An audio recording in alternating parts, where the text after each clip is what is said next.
and I'm not in the corner like shaking and like totally erect.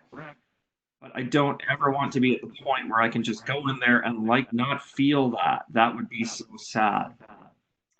So on the one hand, workers knew they had a job to do. They had tasks that they had to perform well. They had to be professional, and they were very focused on doing the job well. So they didn't want to experience all of the emotions on euthanasia.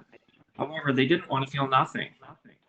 And so, I'll share more of the findings as we go, but this is not a story of just being emotionally detached.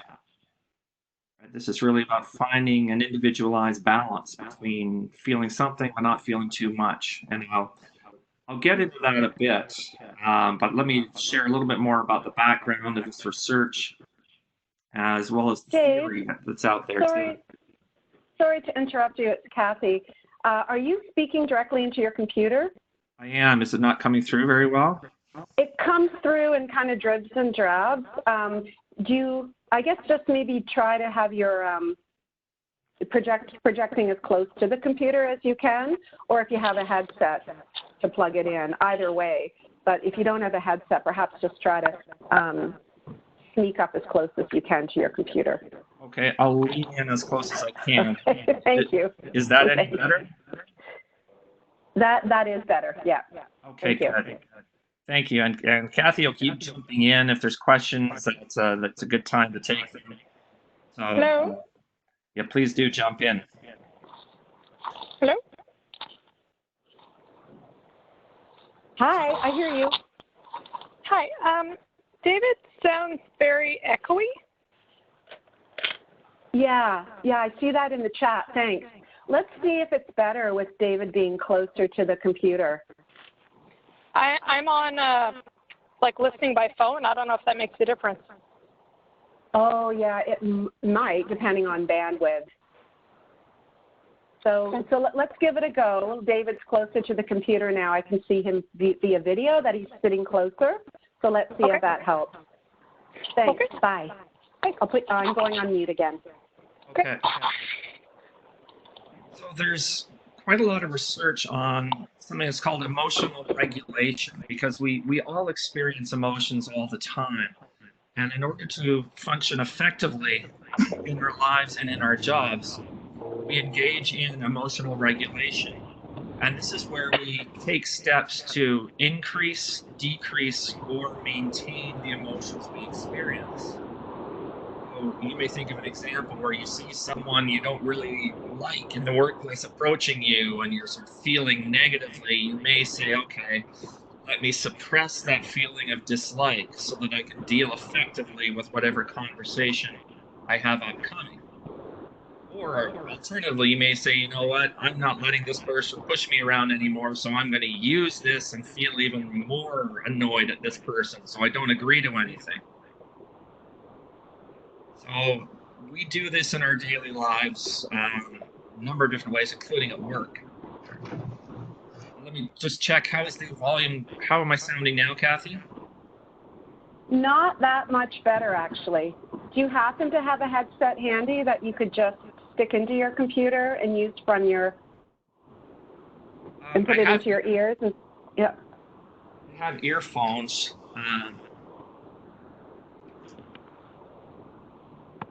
Pause for a couple minutes then while I go find them, Kathy?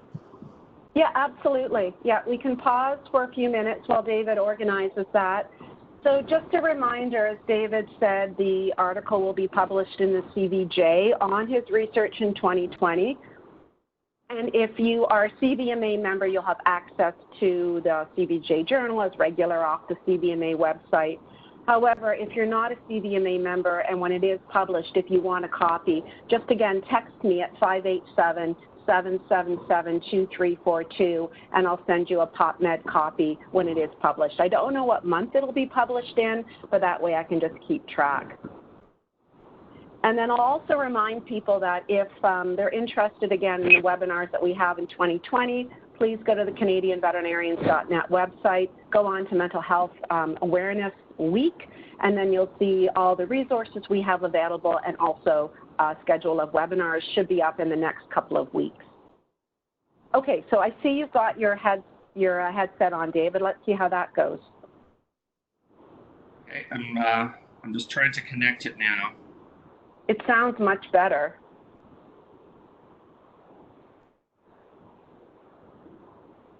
Okay, is that? That is better. And then just put your slides, please, back to presenter view.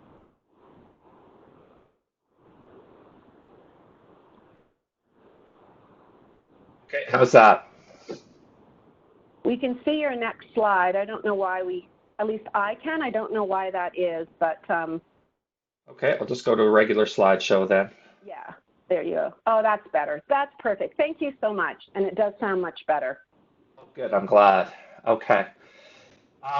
So coming back to the idea of emotional regulation, and many of us, when we're at work, we have to regulate our emotions. This is particularly salient for people in customer service roles, where you have to smile at a customer, where you might be not feeling very happy. And what the research says that when our internal emotions are inconsistent with our external ones, that's tiring. That's tiring for us to do that. So a lot of the research is focused on how people conform with the rules their employers set out. We sort of came into the study with this theoretical background, knowing we all regulate our emotions at work and that it can be tiring. But what happens in this unusual circumstance where you're dealing with extreme emotions? And the research methodology that we used was what we call qualitative studies. Those of you who are familiar, you'll know the difference between the qualitative and the quantitative. So this was interview-based. So we did 45 interviews with vets and with vet techs and with vet assistants. On average, we spent 40 minutes with each of our interviewees. We also did this work across 5 different clinics in the Lower Mainland. 3 of them were family practices and 2 of them were specialty clinics. And the majority of the business of those clinics was on companion animals. So there were exceptions, but the vast majority of it was treating companion animals. We also did observations. Now, we weren't permitted to observe euthanasia directly. Understandably, that would be intrusive. We could observe preparation, we could observe people's reactions afterwards, and we would often just spend time in the clinics during the course of the day observing and talking to people. And if people are curious, I'm happy to take more questions about the methods, or people can always email me or Kathy afterwards. So to analyze the data, again, I won't go into a lot of detail here, but when you're working with this kind of data, you're looking for patterns in the data that are going to help you generate new insights. So we had all the text transcribed, we looked for meaning in certain text segments, and we looked for connections between different text segments. And basically, the goal is to develop an understanding of, okay, what's happening here? And I'm going to go through our understanding next. So you're all, I'm sure, very familiar with the process of euthanasia, with all the steps involved. And these tended to be very similar across the clinics we studied. There was some slight variations to account for factors such as the size of the clinics. They have a separate room dedicated to euthanasia versus was there a room that they had to multi-use room. What we did find is that vets, as opposed to vet techs and vet assistants, tended to be less involved in the logistics of preparing euthanasia, such as preparing chemicals and preparing rooms and so on. And as we'll discuss later, there may actually be an unexpected benefit of participating in these logistics. Any questions there? I'm assuming this is pretty standard stuff for folks. Okay. There's no questions in the chat. Yeah. So one of the key things we learned in our interviews was that people wanted to, like I said off the bat, they didn't want to be numb to emotion. Rather, they wanted to strive to experience and express emotions in ways that they were personally comfortable with. And this is what we termed their emotional comfort zones. So in their comfort zones, people wanted to feel and display a certain level and type of emotion. And this worker that we interviewed here said it's an experience of love. It's beautiful. It's joyful. Despite all the sadness, it's still an incredible experience to be part of. So this was a worker who wanted to feel both sadness and joy during euthanasias. And again, this is everyone is slightly different in how they wanted to experience things. So this is not meant to say this is how you should experience it. This is how this person experienced it.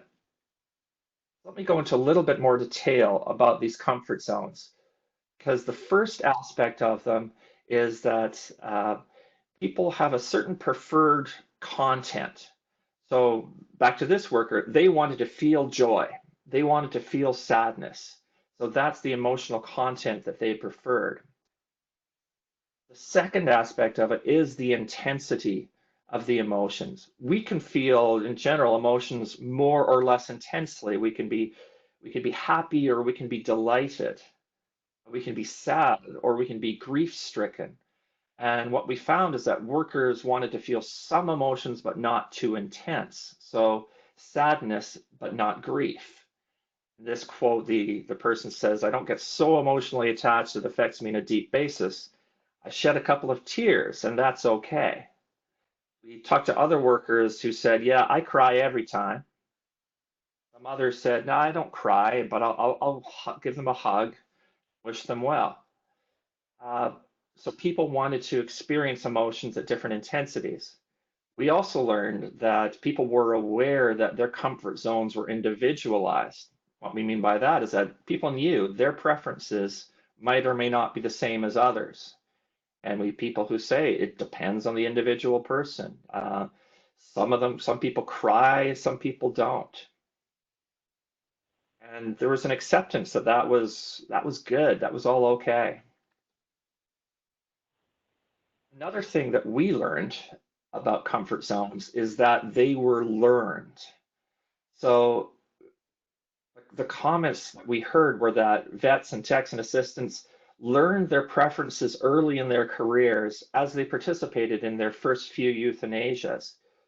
Many told us, look, you can't really prepare for the emotions of euthanasia in school and before you do one. You only know how you're going to feel once you're actually involved. So many noted how challenging it was early on. One talked about an emotional learning curve. We heard stories about people who, a vet assistant who came in, had her first euthanasia, was grief stricken, and didn't show up at work the next day. And as far as everyone knew, just quit the profession. Um, so new people definitely had a harder time. And we talked to a vet in her first year of work who was learning how to be more emotionally detached. Um, the other quotes we have in here are people looking back and said it was really hard at first, but then you realize it's just part of life, and you want to have compassion. And after a while, you're like, okay, it's going to be okay, it's going to be fine. Another key part of this learning is learning how to deal with owners and their emotions. And this is something many people told us, I wasn't ready for this part of the job when I came out of school. Um, and this is where people had experienced a lot of growth over the course of their careers. And the quote we have here is about how someone got much more skilled in talking owners through their grieving processes, reassuring them that they were doing the right thing. One veterinarian described acting as a guide to owners and helping them navigate the heart-wrenching decision. So these comfort zones are learned. So next, we turn our attention to, well, how do workers try to stay in their comfort zones? And one of the things they did is what we call proactive emotional distancing. So employees would put up emotional barriers even before euthanasia was imminent. So in this quote, it says, at least for those things, you can prepare yourself a bit. Bruno's getting sick. He's getting sicker and sicker. This is eventually going to happen. So just the same as the owner would be doing, you're preparing yourself for this day. And it was very interesting to us that this could happen days and even weeks before a euthanasia was even scheduled, that people could see it coming and would prepare themselves. So we call this proactive. There was also two other ways that people regulated their emotions. And the first we call reactive emotional distancing. So this is when workers avoid feeling the full emotions involved in euthanasia.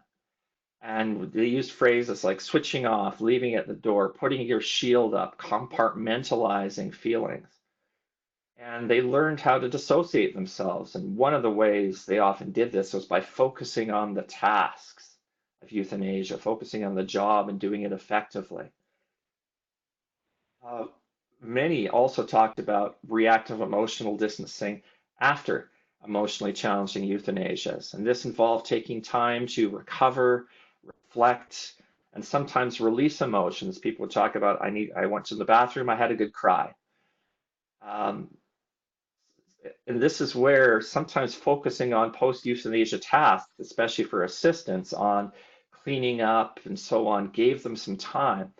Whereas it could be much more difficult for people, and vets are often in the situation, as we understood it, straight from a euthanasia into another exam without having that time to recover and reflect. Particularly after highly emotional euthanasias, this could be really difficult to just step into another task where you had to be fully in control. So actually doing these small tasks can give yourself some time to transition back into the comfort zone before moving on. As I mentioned earlier, folks also did not want to be numb. They actually engaged in embracing the emotions. They wanted to be open to some of the emotions. And I've listed terms here that they use. They call it beautiful, a positive, and an act of love. And there's a quote here from someone who said, I hear stories that can be very cold. There's no human side there. There's no compassion. This is a celebration. It's of life and what is there. And you had this beautiful spirit in your life. So people did not want to be numb to the emotions. Instead, they often embraced some of the sadness, but also some of the what they perceived as the joy and the beauty and the celebration and the compassion that was inherent to the experience. And I want to stress that this was about striking a balance because, emotionally distancing yourself and emotionally embracing, these may seem like that they're contradictory, but we learned that even the workers who embraced emotions the most still distanced themselves to some degree. They knew they couldn't be fully immersed in the grief. So they struck this balance. Again, they found the balance that worked for them as people. So another topic we got into was, okay, so you have this comfort zone and you strive to stay in your comfort zone by balancing engaging with emotion and distancing from emotion. So why? What are the benefits of staying in your comfort zone?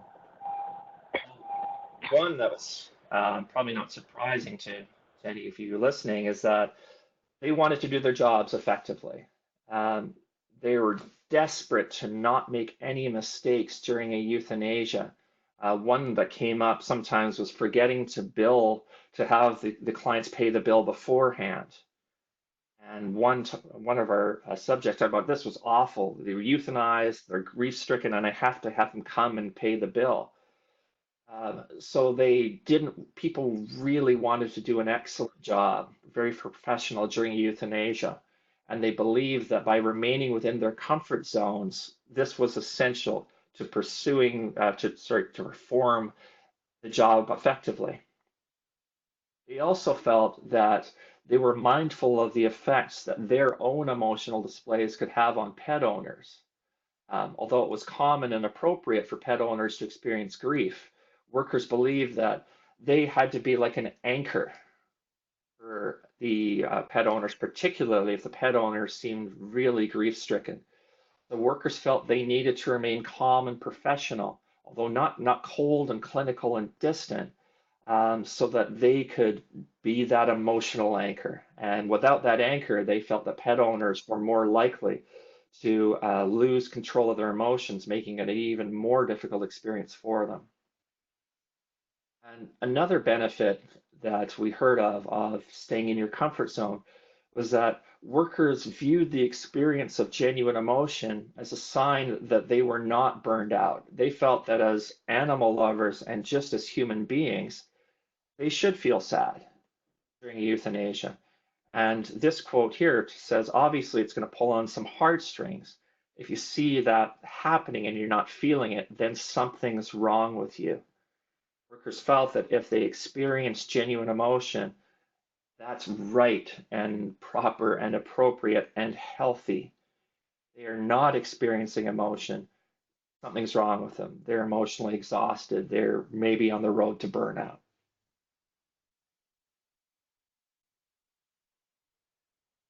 Another factor we found was the effect of the situation. And we identified aspects of situations that seem to make it easier for people to stay in their comfort zones. And we called these facilitators, and other things that made it more difficult to stay in their comfort zone. And we call these hindrances.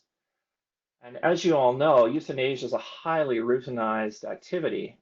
And the way in which these routines were organized and the manner in which tasks completed had implications just beyond efficient and effective task performance. By participating in the routinized tasks that go before and after euthanasia, the workers that did were able to make a transition into their comfort zones. And it was noteworthy that many vets did not participate in those routines. They tended to be handled by techs and assistants. And given the incredibly busy schedule that vets face, that's totally understandable. But there may be a benefit of being involved in these routines to enable this slower, smoother transition in and out of comfort zones. Another facilitator is what we call isolators. So other parts of the process were designed to isolate the whole experience of euthanasia from stimuli that could elicit unwanted emotions in pet owners and in the workers. So one example is that the euthanasias typically took place in quiet rooms, especially in the big clinics, away from the hustle and bustle of other activities. Typically things that lights were dimmed in this room, quiet music could be played. And you know, at the large specialty clinic, they put a little butterfly magnet on the wall. And so that when people see it, they knew, oh, there's a euthanasia going down. I should keep it down. They'd light a blue light in an area so that people knew, okay, let's keep our conversations quiet. Let's not walk past the room laughing and joking. And this took the pressure off people to say, okay, this is not going to be disrupted by inappropriate noises from outside. So on the other side, there were things that made it easier for people to stay in the comfort zones. And then there were hindrances that made it more difficult. And we identified two categories, and we called these pulls and shocks. Pulls tended to involve more gradual, familiar processes that took employees deeper into emotions and out of their comfort zones. And we've got the quotes here. The first one is sometimes you can't separate yourself. Sometimes your emotions are just running too high. And you've built relationships with the clients and the pets. And seeing someone go, you know, it's going to suck no matter what. So this was the most common type of emotional pull, is when workers had long-standing relationships with a pet and or their owners. And workers recounted having taken care of a dog for when it was a puppy, how much harder that would make it, or having known the owners for decades. This tends to create greater affection for pets, greater empathy for owners, which could make it tougher for workers to distance themselves. And for some workers, particular situations really tugged at their heartstrings. And the second quote says, the saddest part often when these great big muscly guys and they bring in their little tiny cat and they're in floods of tears and everything. And we heard that from a few female workers, that this kind of situation was one that really tugged at their heartstrings, made it difficult for them to stay in their emotional comfort zones. And different individuals became aware of what pulls really got them. Sometimes it was a particular breed of dog. Sometimes it was if there were children present. People had really impressive self-awareness of what kind of things were pulls for them. An emotional shock, on the other hand, tends to elicit emotions of both unwanted content and uncomfortable intensity. And the most common shocking situation was when owners didn't stay to comfort their pets during euthanasia, because this tended to make workers really sad for the pets, but also quite angry at the owners. And we've got the quote here. It says, the ones who drop them off, those are the ones we'd literally cry in sadness for the patients, because I'm like, you know what? This pet gave you everything for 10 years and they're scared and they just want you to sit there and pet them, and you can't do that because it's too hard. Like, no, you're just mad and you can't say it to them. So workers didn't want to be mad during these experiences, but this particular type of experience made them feel emotions they didn't want to be feeling, anger, and made them uncomfortably angry, and made them more sad than they wanted to be. And another type of emotional shock occurred when a euthanasia process went unexpectedly wrong. And the quote here, and it was really shocking when this was shared with us. They'd put in they'd actually started the injection of the euthanol, and the owner said, no, no, no, stop, stop. And of course, at that point, they couldn't stop. And we're being told this story, and we say, oh, that's horrible. When did it happen? Because it was so vivid in people's minds. It seemed like it had happened yesterday. And she said, oh, this was 7 years ago. These emotional shocks were often, very vivid in people's minds, and it sounded absolutely traumatizing. So, how are we for time, Kathy? Should I move things along a little bit, or how are we doing?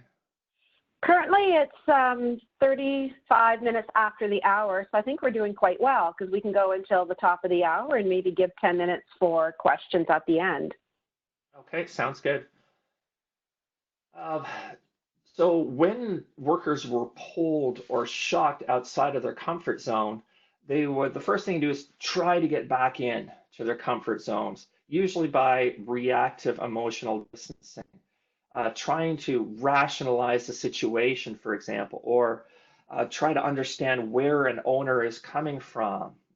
If they're dropping off their pet and leaving, for example, trying to put themselves in their shoes. For example, a participant described a euthanasia that hit her really hard because it seemed so unfair. And she tried to calm herself and say, okay, um, what's going on here? Why has the owner decided to euthanize? And that helped her to understand and helped her to move back into her comfort zone. But another consequence of being outside of your comfort zone is fatigue.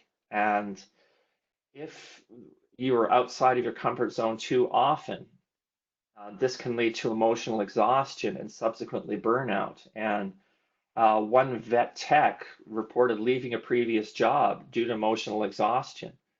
And we heard for one vet who had left a clinic where they performed more, I'm not sure what to call them, almost gray area euthanasias. They're not clearly convenient, they're not clearly compassionate, where an animal could have been saved, but only via an expensive procedure that the owners couldn't afford.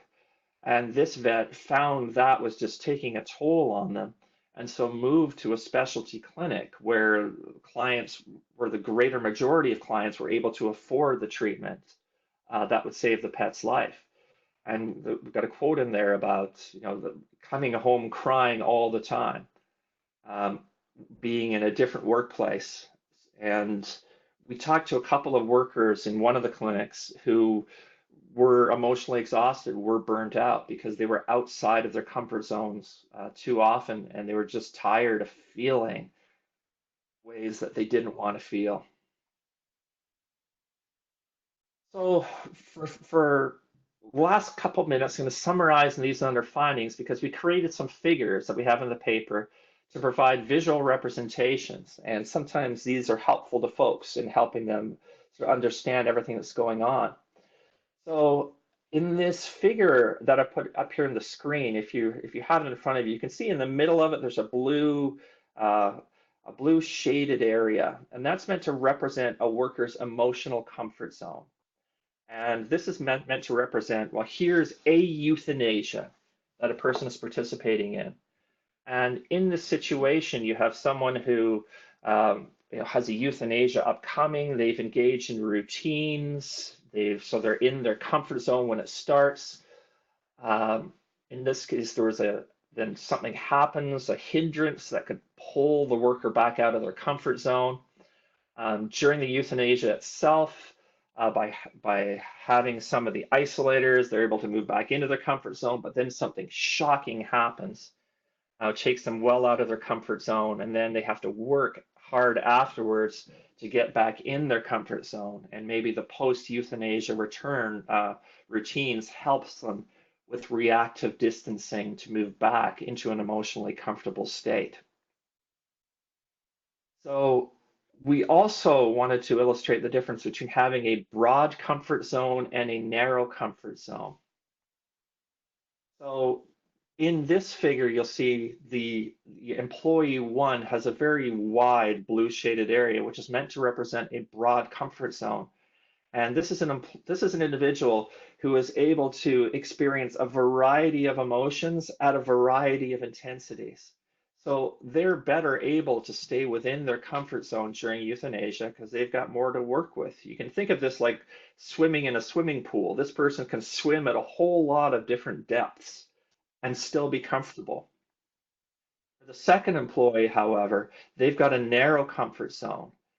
They want to swim at just a very narrow depth in this pool, and if they are taken deeper or taken shallower, they are uncomfortable. As a result, more difficult to do their job, at greater risk of exhaustion and burnout. And one reason why this is important is we hope illustrated in this third figure, because as we mentioned earlier, workers learn about their comfort zones as they proceed in their careers. We also found that workers learned how to have broader comfort zones during their careers. So not only did they learn about themselves and what helped them feel comfortable, they also grew in the sense that they learned how to feel comfortable experiencing a broader set of emotions, broader content, broader intensity. And from what people told us, early in their careers, people tended to have much narrower comfort zones. So euthanasias were more difficult. They'll be out of their comfort zone more often because they haven't learned about their own preferences and reactions in their challenging and unique work circumstances. As workers gain more experience, they can broaden their comfort zone as well as improve their ability to regulate their emotions. So get more self-aware of, oh, this is a pull that's going to bother me, so I've got to be proactive in how I'm dealing with this. I'm going to take a little more time after this euthanasia because I know this one today is going to really suck because I know the owners or I've taken care of this pet since it was a puppy. So people get better both at broadening their comfort zone as well as regulating their emotions. So a few concluding thoughts. We were really impressed by how self-aware, especially our more experienced participants were, especially when it came to how they wanted to feel during euthanasia. They were very skilled in regulating their own emotions, and they didn't feel any guilt about enacting their personal preferences, but saying, no, I cry every time, or I don't cry every time. But they also noted that it took a long time to learn about those preferences. And there was a consensus that newer veterinarians are going to be more uncertain about their comfort zones. And in our since we published a paper, we've talked to the Western College of Veterinary Medicine, and they're really doing some fantastic things there. They have a full-time on-site social worker who has extensive experience and knowledge working with veterinarians. And so helping vets at a very early stage in their career learn about their comfort zones and learn about emotion regulation, I think will be immensely beneficial.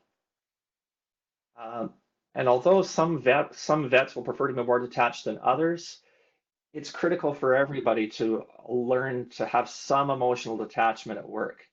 And I'm not telling any of you anything you don't know already. So maybe I'm reassuring you because there's a lot of pressure out there. Oh, a good person feels empathy towards others. But there's research and there's a paper by Tricia Dowling in the Canadian Veterinary Journal recently that says, well, we've got to differentiate between feeling compassion towards others and taking on the pain of others as our own. So passion, which is warmth and concern and care, is a positive experience. Taking on others' pain is a depleting experience. And we all have to learn to learn to deliberately create some emotional separation at times. So we are not taking on the pain of others and making it ours. Another concluding thought is the idea of facilitators. If your clinic isn't enacting facilitators in terms of routines that enable transition or putting on a light so everyone knows, that's something to consider. What we found is that a lot of these facilitators had been brought by people who moved from one clinic to another. And so this was the way that best practices were kind of diffusing. And so we sort of encourage this communication across clinics. Say, hey, what are you doing that's really helping people to regulate their emotions, to stay in their comfort zones? And finally, and I think Kathy mentioned this right off the bat, is self-care. I mean, you're in an extraordinarily rewarding profession, but also an extraordinarily demanding profession. And a lot of the vets we talked about, well, the pressure to sort of feel and act superhuman, which is the same across all kinds of caring professions. And none of us are superhuman. And giving yourself maybe some little extra windows in the day where you think, hey, this euthanasia is really going to be difficult. So I'm going to budget 15 minutes after that before I go into the next meeting. And in the short term, you may feel you're letting someone down, but in the long term, you're taking care of yourself. And that's got to be your first obligation. If you're not taking care of yourself, you're not going to be helping people you work with or the people you love in your life. So that's it. Thank you very much for listening. And Kathy, over to you if there are any questions or anything I can elaborate on or anything I could help with. Wonderful. Thanks, Dave. And there is a question. I think emotionally, one second, I'm just trying to have it in my screen. I think emotionally it would be better for everyone if we stopped separating pets from their people in their final moments. The idea of taking a pet to the back, in parentheses, to sedate and or place the catheter, this needs to stop.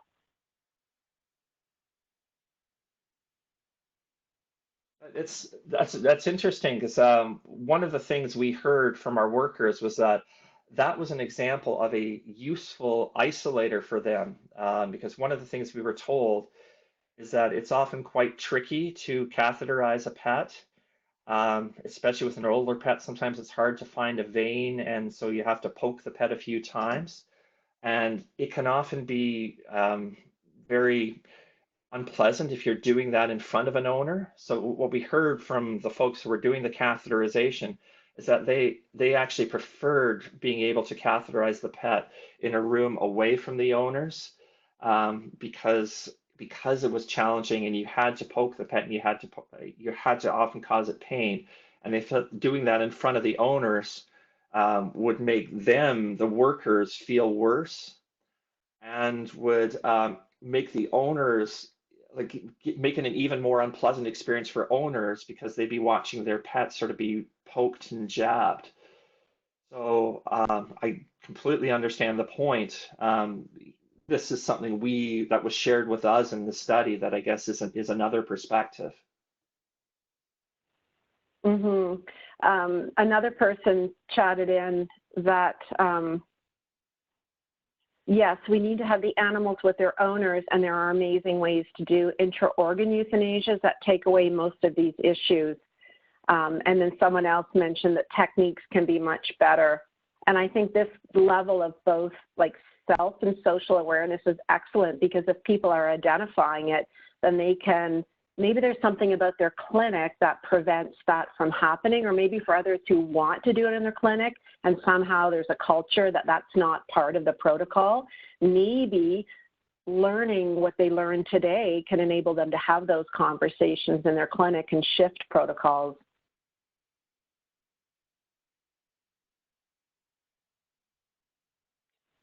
Someone else chatted in, what about IM sedation? This has worked well for me without needing a catheter. And then someone else said, I agree with that. My only suggestion, if it's taking a long time to place a catheter, would be to update the owner on why it's taking longer. And then someone else said they should take a CAETA course. Do you know what that stands for, Dave? Or maybe someone can type it in. Do you? No? No, I don't know what that is. So the person who chatted that in perhaps just put the full name of that course. And then someone else says a mix of ketamine, butorphanol, acepromazine hasn't failed me to get a vein yet. But because of the ketamine, it does sting on injection. So wondering if there is something similar. Oh, okay. So thank you. It's Companion Animal Euthanasia Training Academy. That sounds like a good course for people to take. Someone else texted in, people just don't know about new protocols out there. Take that course, the Companion Animal Euthanasia Training Academy course. This will change your life, and life is in capital letters. Someone else recommended a Compassion Euthanasia Training course. Sorry, that's at Training Academy. So this is great. This is wonderful, because this is how I envision this community happening, that people would be able to provide their own lived experience of doing things differently and better, but also recommend different training or different suggestions for others.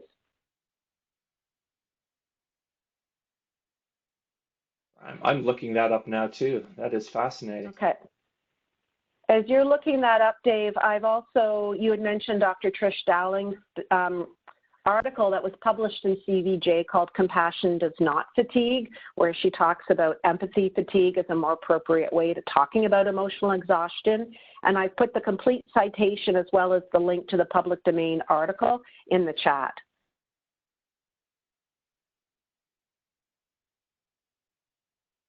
Okay, so here I see that there's another question. What do we do with owners that demand euthanasia?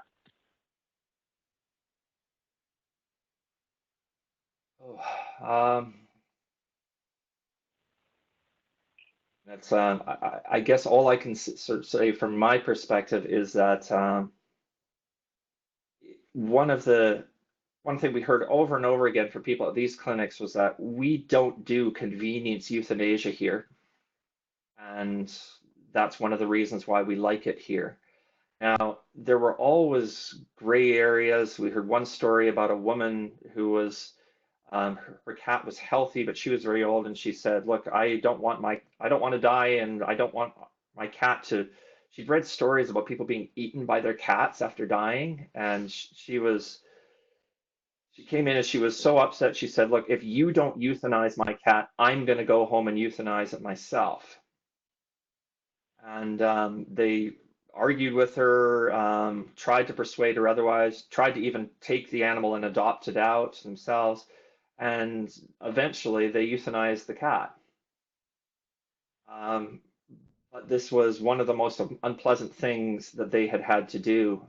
Yeah, again, this happened years ago, and they were recounting it to us like it was yesterday.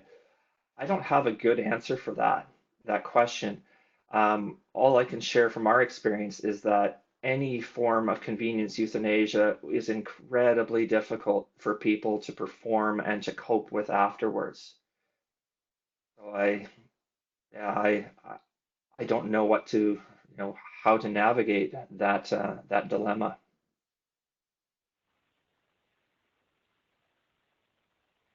Thank you. I'm just typing in, then I'll go back to the chat. For clients who are in distress and people recognize that they may be in psychological distress around either decision of euthanasia, that's the comment, Dave, that you just provided that made me realize that 211 in every province can be called with the client's consent, because that will connect you to local social services in your community, including mental health services. Because I know we recognize that some clients who are in distress around euthanasia, there's an element of psychological distress or mental illness, and we can't own any of that, but we can help connect them to support in the community.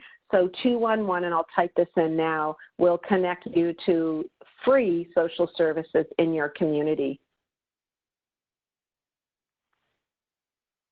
I guess the only thing I would add from reflecting on that question is that I think clinics need to have guidelines to help their workers navigate those very difficult situations. Sometimes rules constrain us, sometimes they help us, and this may be a situation where it would be helpful to say, okay, here's a clear set of protocols for what we do in this situation. Thank you, and that builds upon a comment I'm seeing in the chat right now from a veterinarian who says, it is your journey, it is your path. So the ownership that you can have in that in order to help the client make those decisions too. I notice a comment, how can you continue to advocate for the pet when the owners don't seem to care?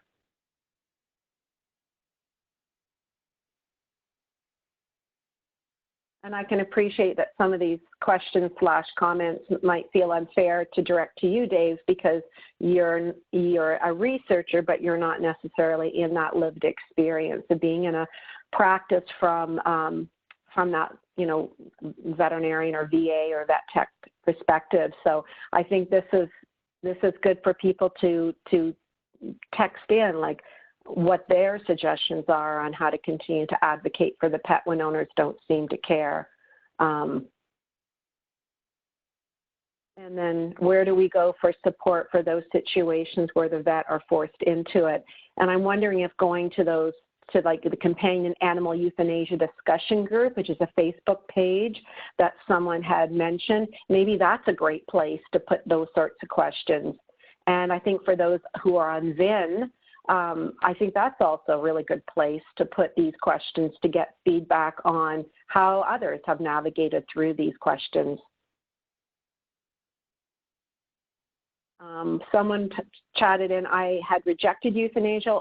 I will outline the guidelines that are the things to look at for performing euthanasia. And another person said, I think the question may be more, how can vets get help when they feel forced into it? So I think, these are excellent thoughts and also pondering questions.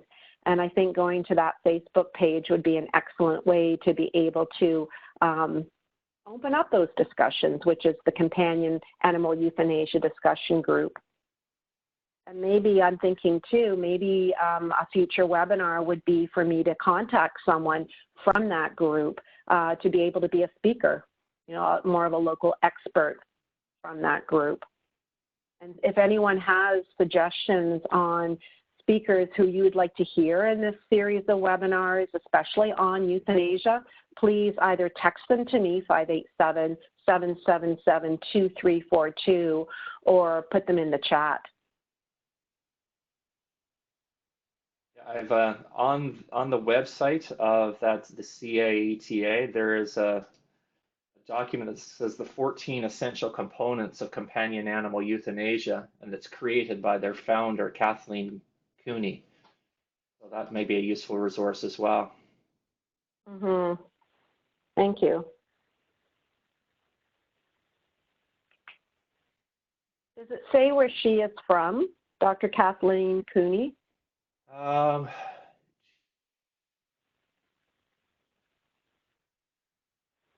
in her bio. There's a link to her CV. Colorado is the address given.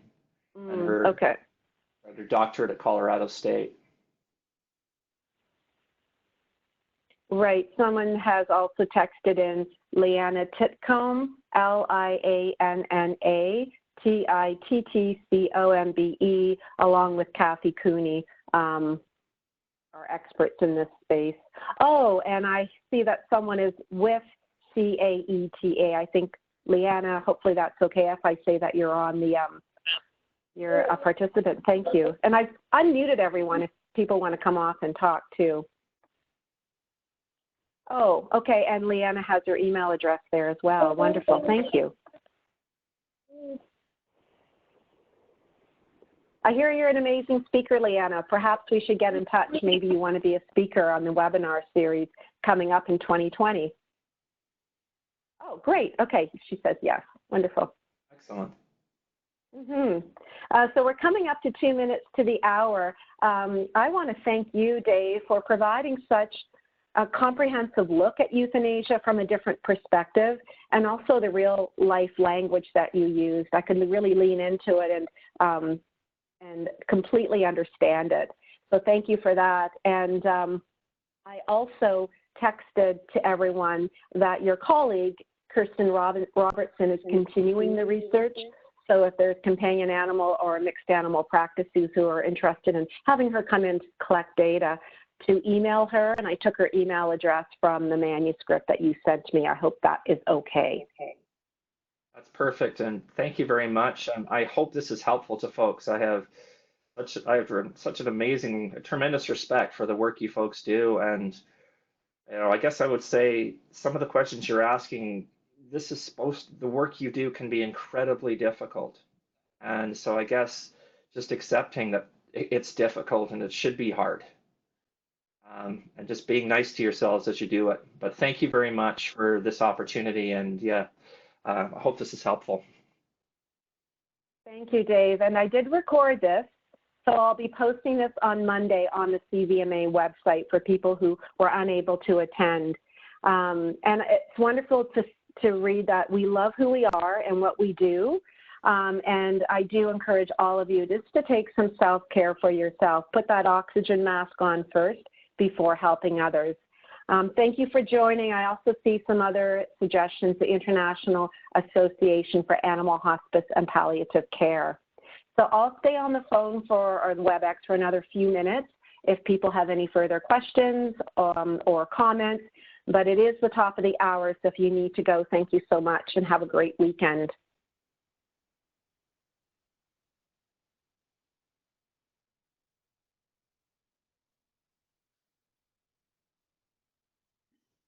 I see another comment, Dave, that it's great to hear this topic from a new perspective.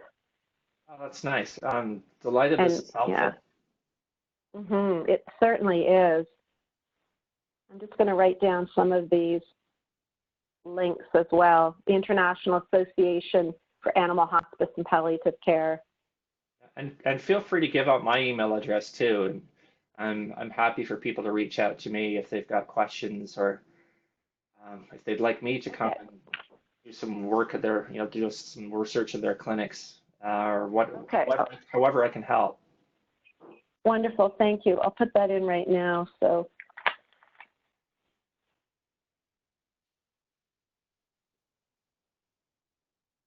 I'm glad you were able to, and sorry that it felt like you were having to scurry around to find the headset, but it worked so much better. Thank you.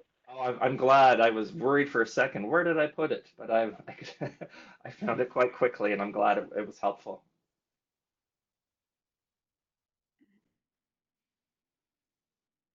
I made a few notes for myself when I do dress rehearsals with speakers in the future. I'm going to make sure that to remind people to use a headset.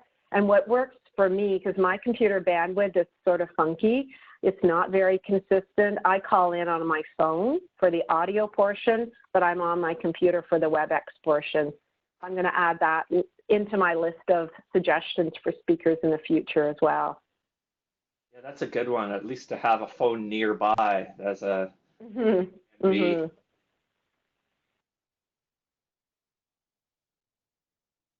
on the CAETA website, and they're really worldwide. They have upcoming events in Edinburgh and Denver and Las Vegas and Cornell.